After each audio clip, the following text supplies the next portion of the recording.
وَجَعَلَ بَيْنَكُمْ مَوَدَّةً وَرَحْمَةً، اور اس رب نے تمہارے درمیان محبت اور الفت پیدا کی ہے۔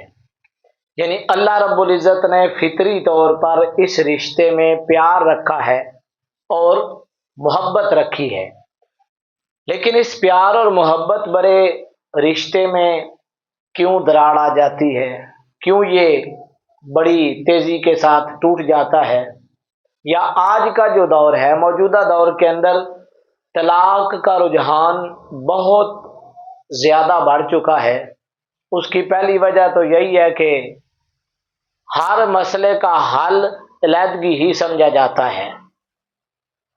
پہلے یہی رشتے جب بڑوں کی نگرانی میں، بڑوں کی سوچ بچار کے بعد، بڑوں کے غور و فکر کے بعد جوڑے جاتے تھے، پروان چڑھتے تھے، تو ابتدائی جو عرصہ ہوتا ہے تھوڑا سا، اس میں بڑوں کی رہنمائی، ان کے صلاح مشورے اس تعلق کو نبھانے میں بہت بڑا کردار ادا کرتے تھے۔ موجودہ دور میں مرضی کے رجحان نے بہت بڑا فرق ڈالا، اور بعد میں تھوڑے ہی عرصے کے بعد یہ تعلق ٹوٹ جاتا ہے۔ تو آج ہم یہ دیکھیں گے کہ بڑی وجوہات کیا ہیں۔ ان میں سے سب سے بڑی وجہ جس کی طرف ہماری توجہ نہیں جاتی وہ دینی تعلیمات سے دوری ہے۔ ہمیں ہر موڑ پر اسلام رہنمائی کرتا نظر آتا ہے کہ لَقَدْ كَانَ لَكُمْ فِي رَسُولِ اللَّهِ أُسْوَةٌ حَسَنَةٌ، رسول اللہ صلی اللہ علیہ وسلم کی زندگی تمہارے لیے نمونہ زندگی ہے۔ ہم نے حضور کی گھریلو زندگی کو پڑھنا ہی چھوڑ دیا۔ آپ علیہ الصلوۃ والسلام نے متعدد نکاح فرمائے، اور ایک بھی ایسا آپ کو سلسلہ نہیں ملے گا کہ جس میں گھریلو حالات خراب ہوتے نظر آتے ہوں۔ دینی تعلیمات سے دوری، ہمارے ہاں نکاح کو فقط رسم بنا دیا گیا ہے۔ اب تو کارڈ کے اوپر لکھ دیا جاتا ہے رسم نکاح، یہ رسم نہیں ہے، یہ ایک معاہدہ ہے، یہ ایک عبادت ہے۔ حضور نے فرمایا النکاح من سنتی، یہ میری سنت ہے۔ اس کو ہم نے رسم بنا دیا، اور رسمن یہ رشتہ جوڑتا ہے اور رسمن ہی یہ رشتہ ٹوٹ جاتا ہے۔ چھوٹی چھوٹی باتوں پر، چھوٹی چھوٹی باتوں پر نہ بچی کو اپنے خامند کے حقوق اور فرائض کا پتہ ہے، اور نہ بچے کو خامند کو حقوق اور فرائض بیوی کے کیا ہیں ان کا پتہ ہے۔ نبی کریم علیہ الصلوۃ والسلام کی حدیث مبارکہ ہے، میں نے ابتدا میں کہا کہ آپ کی تعلیمات سے دوری سب سے بڑی وجہ ہے۔ حضور نے ارشاد فرمایا خیرکم خیرکم لأہلہ، سب سے بہترین انسان وہ ہے جو اپنے گھر والوں کے لیے بہترین ہے۔ ہم اپنے دوستوں کے لیے بڑے بہترین ہیں، وہاں ہمارے رویے اور ہیں، ہمارے الفاظ اور ہیں، وہاں دوستی یاری میں ہم بڑی بڑی باتوں کو بھی برداشت کرتے ہیں دوستوں کی اور اگنور کر جاتے ہیں، لیکن وہی چھوٹی چھوٹی باتیں گھروں کے اندر ہوتی ہیں، انا کا مسئلہ بن جاتی ہیں، انا کا مسئلہ بن جاتی ہیں، ضد کا مسئلہ بن جاتی ہیں، اور بالآخر نتیجہ طلاق کی صورت میں سامنے آتا ہے۔ تو ہمیں بھی دین کے ساتھ جوڑنا پڑے گا، اور اپنی اولادوں کو بھی دین کے ساتھ جوڑنا پڑے گا۔ نہ ہم دینی طور پر تربیت یافتہ ہیں، اور نہ ہم نے اپنی اولادوں کو اس طرف لگایا۔ دوسری طلاق کی سب سے بڑی وجہ ہمارے اندر برداشت اور صبر کی کمی ہو گئی ہے۔ ہر قوم جلد باز ہو گئی ہے، کسی کی بات اچھی نہیں لگتی، تھوڑی سی ناچاکی ہوتی ہے تو اس کا حل یہ تلاش کیا جاتا ہے کہ علیحدگی کر دی جائے۔ بچی ہے، والدین کی کوشش ہوتی ہے کہ کسی طریقے کے ساتھ یہ بس جائے، لیکن بچی ہے، اس کے بہن بھائی، بچے ہیں اس کے بہن بھائی، وہ سارے جذباتی ہوتے ہیں۔ ان میں سے اکثریت وہ بچیاں اور وہ بچے جو ان کے کنوارے بہن بھائی ہوتے ہیں، انہیں شادی کے مسائل کا پوری طرح علم ہی نہیں ہوتا، اور وہ غیر ضروری جذبات کا اظہار کرتے ہیں، ہم یہ کر دیں گے، ہم وہ کر دیں گے، اور نتیجہ یہ نکلتا ہے کہ وہ گھر ٹوٹ جاتا ہے۔